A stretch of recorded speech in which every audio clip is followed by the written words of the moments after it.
Good evening, ladies and gentlemen. Welcome to this week's edition of Roundabout Sports, presented by Interstate 70 Sports Media, where our passion is our profession. Thank you so much on this Wednesday night, August 9th, 2023. I'm the maestro, Jeremy Karp.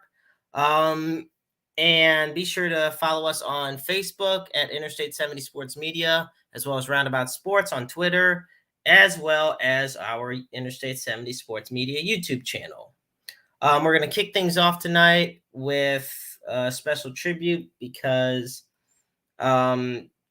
definitely sad and unexpected news that we have been informed of back on Monday, and that was that longtime friend of ours, member of the I-70 Sports Media family, beloved Cardinal fan, Parker Bena, passed away at the age of 61 suddenly while out on his daily walk.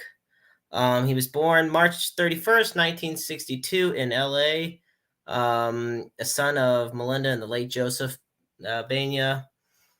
And what's interesting, and this is just something to know, is that he was just an avid baseball fan, a big-time history and trivia buff. I mean, he was our sports historian. And his memory of useless facts is probably unheralded. There was stuff that I couldn't even think of facts and statistics that existed until Parker had shared them with me. Tributes pouring in right now. Thank you, Christopher Miles. As always, be sure to tune in every Sunday for Issues with Wrestling with Christopher Miles. And Eddie, thank you so much for the kind words. We're still a few days removed from finding out about his passing, and we're just trying to grasp everything that happened. But like I said, I mean, he knew all the details of every battle fought in the Civil War, the stats for every World Series ever played. Of course, he hosted multiple blogs, podcasts. He was a part of radio networks out in Boston with Robert Marcello and Buddy Andrade, and they were kind enough to share their thoughts on their personal platforms in regards to Parker. And he actually recently started volunteering at the Missouri State Archives, digging up facts to answer requests from the public, of which they had. Parker's survived by his wife of 35 years, Karen, his sons Jordan of Kansas City, Brendan of Colorado Springs, as well as 5 grandchildren, as well as his mother, Melinda. And he had always told me about how much of a family man he was, how he poured his heart and soul into everything he did. And I made it clear that, you know, his work would always be a part of the history of the Interstate 70 Sports Media family. A lot of times when journalists leave a company or something, sites will remove their work, pretend they don't exist. We don't do that here. So that's something that we're going to do and keep his memory going. But we definitely wanted to start this off by paying tribute to Parker. For those wondering, once again, who are just tuning in, the maestro Jeremy Karp, this is a picture of Parker Bena. Passed away suddenly Saturday morning at the age of 61. And he will be greatly missed.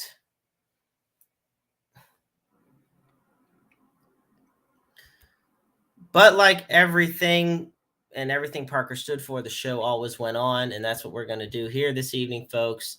I will say that the visitation will be on Thursday, August 17th from 11 to 12:30 at the St. Joseph Cathedral in Jefferson City, Missouri, with a prayer service following. In lieu of flowers or gifts, contributions to to defray the cost of funeral expenses may be made to his family, or memorial contributions may be made to the Thompson Center for Autism and Neurodevelopment, which you can find at thompsoncenter.missouri.edu. So, and with that, we're going to kick it off by talking about the team he loved the most, even on their worst days, and that was the St. Louis Cardinals. And as of now, we are heading into the bottom of the fifth inning, and the Cardinals are winning 5-3 over the Tampa Bay Rays. And, you know, we all know how disappointing of a season it was. When we were on last week, we mentioned about some of the trade deadline moves that were made in regards to the Cardinals. But right now, I mean, you know, St. Louis is sitting at 49-65. They've yet to reach their 50th win. They're hopefully today is the day they get it. But I know that there's a lot that they're building up to in regards to building up for next year and beyond that. Like I said, traded away a lot of players, such as Paul DeYoung, Jack Flaherty, Yanis Cabrera, Jordan Hicks, Jordan Montgomery.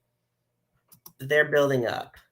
Tommy Edmonds made some stellar defensive plays this evening to prevent Tampa Bay from taking in the lead, and is doing a – meanwhile, Paul Goldschmidt had a 2 RBI base hit, to help out the Cardinals right now. There is one quick side note I do want to mention, and that is that the Cardinals have received an update, and it is involved. This one is going to be involving Tyler O'Neill. Once again, he was scratched from the lineup on Wednesday night this evening. They thought he would be able to return, but unfortunately, a lower back strain has really put a damper on his season. And, you know, we don't know if he'll be on the St. Louis Cardinals in 2024. We'll just have to figure it out from here as to what happens. We're going to move on now to news coming out of Kansas City with the Chiefs. So this is interesting. So Chiefs quarterback Patrick Mahomes was named number 1 for the second consecutive year in the vote of the NFL's top 100 players of 2023. He was voted number 1 in players of 2022, and these are voted on by players throughout the NFL. And NFL Network did their annual countdown. Meanwhile, a look at the top 10. In fact, if anything, 2 Chiefs made the top 10, and a former Chief also came in on the list. Actually, 3 Chiefs made the top 10. My apologies. So at number 10, we have defensive tackle Chris Jones of the Chiefs. Number 9, we have Micah Parsons of the Dallas Cowboys. Number 8, you have Josh Allen, quarterback of the Bills. Number 7, former Chiefs and current Dolphins wide receiver Tyreek Hill.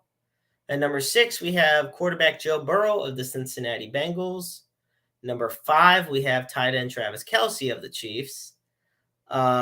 Nick Bosa, defensive end of the 49ers, came in at number 4. Number 3 was MVP runner-up Jalen Hurts, quarterback of the Eagles.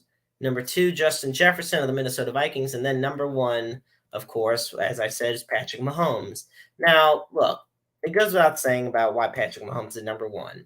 The 27-year-old is coming off arguably the best season of his career in 2022. He completed 67% of his passes for 5,250 yards and 41 touchdowns, and he only threw 12 interceptions. He also added 4 touchdowns on the ground with over 350 rushing yards. Meanwhile, of course, it goes without saying, the Kansas City Chiefs finished first in the division for the 7th consecutive year, and they won their 2nd Super Bowl in 4 years. Mahomes also went on to win his 2nd MVP award, earn an All-Pro selection, and finish 2nd in the Offensive Player of the Year voting. Now, the Chiefs have faced quite the offseason shakeup this past offseason, but expectations are still very high for the defending Super Bowl champions. And of course, with one of the best coaches in football, Andy Reid, still going strong, they should be considered just as dangerous as ever. So, most definitely, it's exciting to see. And like I said, folks, we are in full training camp swing. Um, Now, meanwhile, um, it's been broken news that a former starting corner for the Kansas City Chiefs has gone from intercepting passes to being intercepted by the police, honestly. Bashad Breeland, a multi-year Chiefs starter and Super Bowl champion back in 2019 and 2020, is now facing several charges after he was found in possession of a stolen vehicle, guns, and illicit drugs in North Carolina. The charging documents show that on Tuesday, August 7th, or I'm sorry, Tuesday, August 8th, at approximately 3:05 p.m., Charlotte police pulled Breland over in the parking lot of 701 North Graham Street. And I mean, there was a swath of concealed firearms, including multiple ARs and several handguns, close to almost 10 different types of guns were recovered in the vehicle at the scene. Law enforcement also recovered 2 Glock automatic conversion switches in addition, and they also found a copious amount of drugs in the vehicle. And the drugs go as follows: 62 grams of suspected mushrooms, 5.5 pounds of marijuana, digital scales, a vacuum sealer, and bags. Several $1,000s of cash as well.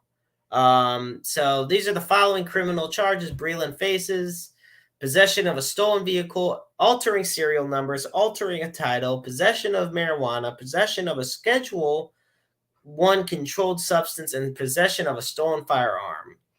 And this is not his first run-in with the law. In 2020, he had been dealt a 4-game suspension for a arrest in South Carolina for possessing marijuana, driving with an open alcohol container, and resisting arrest. Since his 2021 season, he has not seen any action in the NFL. And given these slew of charges, it remains to be seen if he'll be in the NFL uniform again. So we will see how all that plays out. Also, out of Chiefs camp, we have word from the Kansas City Star as well as Arrowhead Pride that wide receiver Sky Moore is having a bigger role and is playing much faster in the new Chiefs offense. In the current Chiefs offense, getting more accustomed to the schemes and everything. Said fellow receivers Justin Watson and Marquez Valdez-Scantling, that Sky is doing a great job. The second year and knowing this offense being more comfortable isn't who he is. They drafted him in the second round for a reason. And he's been having nothing but high praise across Chiefs camp. Meanwhile, Sunday, August 13th, the Kansas City Chiefs will be playing the New Orleans Saints in their very first preseason game of the 2023 season. So definitely we look forward to that one. Also, we're going to go now to some overall sports news in general here on Roundabout Sports. And I hope everybody stays safe out in the St. Louis and even in the Kansas City area, across the country, honestly. There's so many storms hitting everybody on the West Coast, the East Coast, in Hawaii, and the Pacific. But I wanted to bring up that the Buffalo Bills, we've talked about the Kansas City Royals wanting a new stadium. We've talked about other teams wanting a new stadium. Well, the newest stadium also is going to be for the Buffalo Bills. Now, this is going to have a $300 million cost overrun. according to multiple reports. This was originally going to cost 1.4 billion. Well, now reports have said that it's going to cost upwards of $1.7 billion to build. The reason is that surging labor and material costs were cited as the main reasons. One person said one line item has already come in at 75 million over the original budget. There was also a lot of bidding delays and sending out for supplies that also puts into a big effect the delays and costs of everything. And the newly appointed Bill COO, John Roth, called the projections premature and speculative at best. But, reports were really brought out about the situation. So we'll see how all of that plays out. And by the way, thank you so much, Nick. For those wondering why he's sending his prayers, as you can tell at the bottom of the screen, I've kept it on this whole time. And it is because our dear friend Parker Bena, sports historian, longtime avid Cardinal fan, passed away this past Saturday at the age of 61. We paid tribute to him at the top of the show, in which I also put out the memorial information and visitation information. Most definitely, he was a dear friend of all of ours, and he meant so much to so many. And honestly, if only everybody could have just a quarter of the passion he did when it comes to loving the St. Louis Cardinals, maybe Cardinal Nation wouldn't be as much of a pain to deal with sometimes. I mean, everybody had their opinions in regards to fandom and their struggles, but Parker remained as passionate as a burning fire. And in this day, the very least we can do is just respect the hell out of him for it. I think what I respected most about Parker was the fact that he was such a devoted family man, even though he lived in Jeff City. His mom lived, I believe, in South Carolina. I mean, he made a conscious effort to see her, keep in touch with her. He had mentioned to me when he first started that, or I'm sorry, well, he mentioned about all of his children and how much they meant to him. Unfortunately, one of them passed away in 2021. There's just, it's hard losing.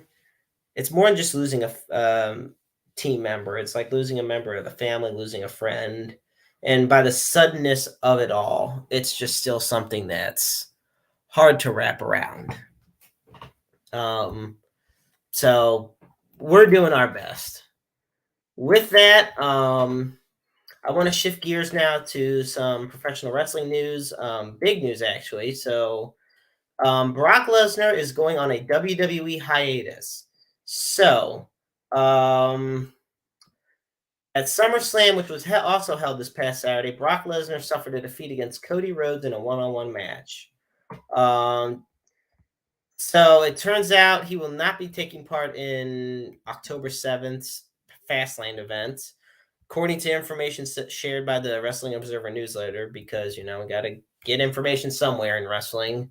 Lesnar is set to take a hiatus from WWE, which is expected to last approximately about 4 months. It's been revealed that his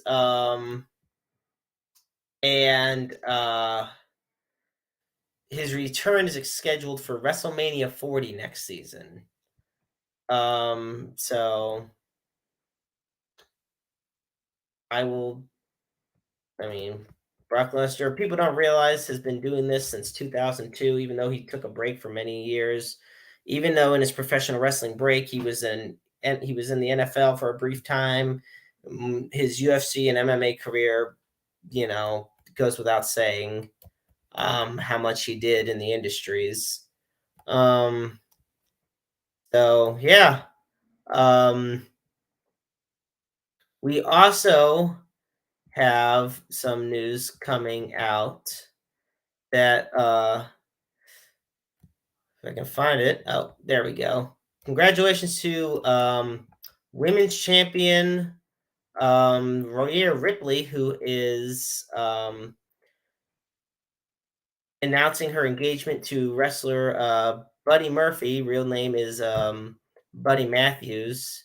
They have been in a relationship since 2020, so a big congratulations to them and the next step of their life.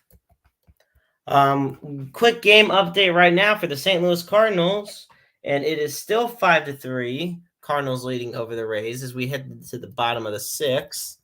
As far as the Kansas City Royals go, in the top of the fifth inning, they are down to the Boston Red Sox 4-2. And right now, the Royals are 37-78. We talked about how the Cardinals are 49-65. So, yeah, we will take a look at how things with that go.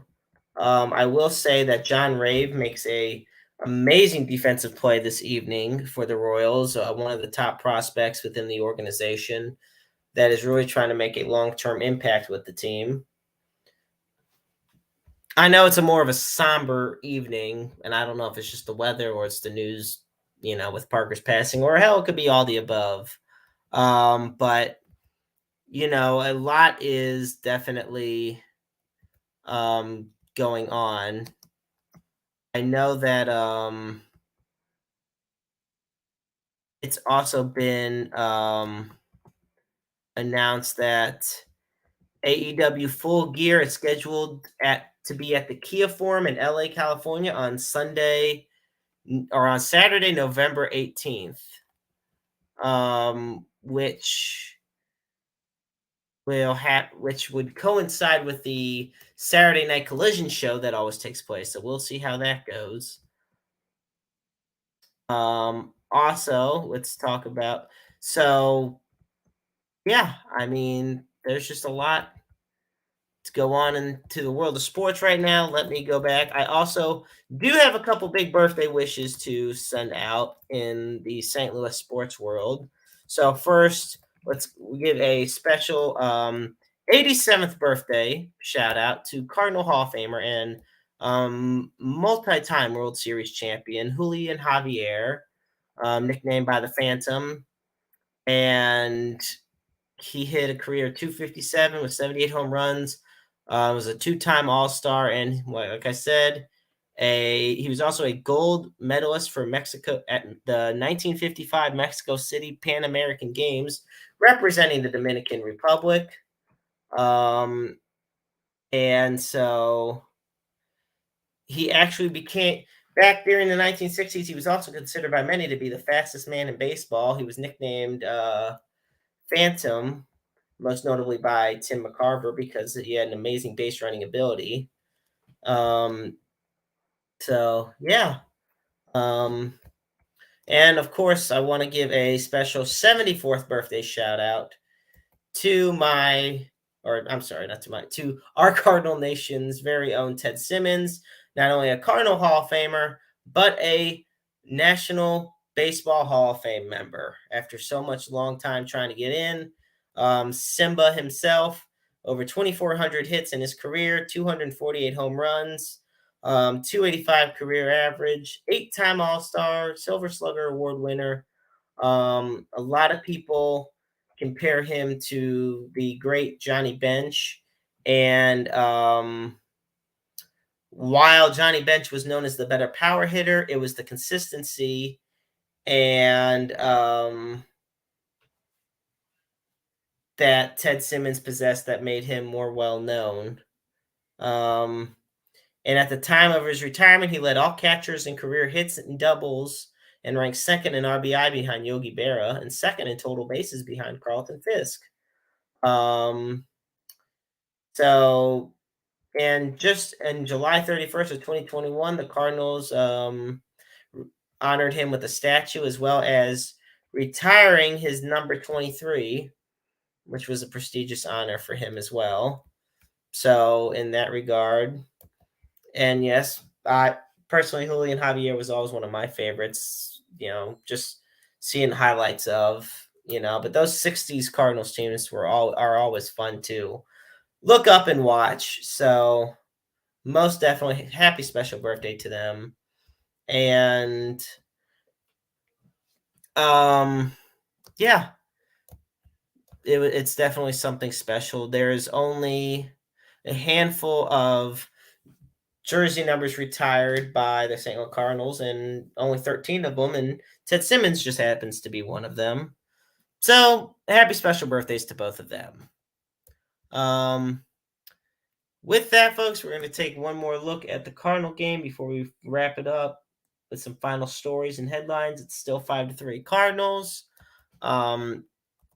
as they lead over the Tampa Bay Rays. Our first preseason NFL game took place last week as the Cleveland Browns defeated the New York Jets in the annual Hall of Fame game, 21-16. It's just a great time to showcase not only all the just a bunch of the promising young players and the rookies in general that are hoping to vie for a spot on their respective teams as preseason is underway. We're just a few weeks away, folks, from the Kansas City Chiefs taking on the Detroit Lions in Week 1 of the 2023 NFL season. And of course, the Pro Football Hall of Fame had their class enshrinement ceremony last week as well. And let's take a look at the inductees. Give me 1 second. So we had Rondé Barber, Joe Klecko, Darrell Revis, the late Ken Riley, Chuck Howley, Joe Thomas, Zach Thomas, DeMarcus Ware, and the late Don Coryell, former head coach of the St. Louis and the St. Louis Football Cardinals, as well as with the San Diego Chargers. Coryell passed away in 2010, and a lot of people felt that he was long overdue of being inducted into the Pro Football Hall of Fame. He was 85 years old. He most famous for the Air Coryell offense he created with the Chargers, but it was something that he also shined with in St. Louis, known for vertical passing attacks over rough ground games. He coached 195 games over the course of 14 seasons. He's one of only a few coaches to win 100 games in both the collegiate and professional levels. He finished with a record of 127, 24-3 in college, and 114, 89-1 in the NFL. College assistants under him included Hall of Famers Joe Gibbs and the late, great John Madden. He's also a member of the College Football Hall of Fame as well. And with each organization, like I said, he posted overall winning records. He was a Coach of the Year in 1974 with the Football Cardinals. One of the the same year they won one of their two division titles while in St. Louis. So yeah, just big shout out to one of St. Louis's own. So with that, folks, we're going to wrap it up this week on Roundabout Sports. Once again, you can find us on Spotify, Apple Podcasts, Google Podcasts, Breaker, anywhere you can find a podcast. We're on YouTube at Interstate 70 Sports Media, as well as on Facebook and Twitter. You can find us at Roundabout Sports. Also, be sure to check us out on our website at interstate70sports.media for all the latest news, as well as the latest highlights from sports across the Missouri area and beyond, as well as in Illinois and Kansas. As always, we put the National Alliance of Mental Illness, the NAMI helpline, at the bottom of the screen, at 1-800-950-NAMI. That is 1-800-950-NAMI. And also, we put up the Suicide and Crisis Lifeline, and for that, you dial 988. It is open 24/7, 365, 366 on leap years. Understand that you're never alone in this world. There is always somebody out there who's just a phone call or text message away, and that can listen to whatever it is you're going through or struggling, even if it's just needing to talk. And you could also be that person that could be there for somebody else. So always keep a listening ear out and a couple eyes out. And with that, I just want to thank you all for tuning in on our special tribute episode for Parker Bena. I know Parker will be dearly missed by everybody that knew him and loved him. So until next time, folks, I'm the maestro Jeremy Karp. And remember, life is a book full of empty pages just waiting to be written in. Make your lives worth reading.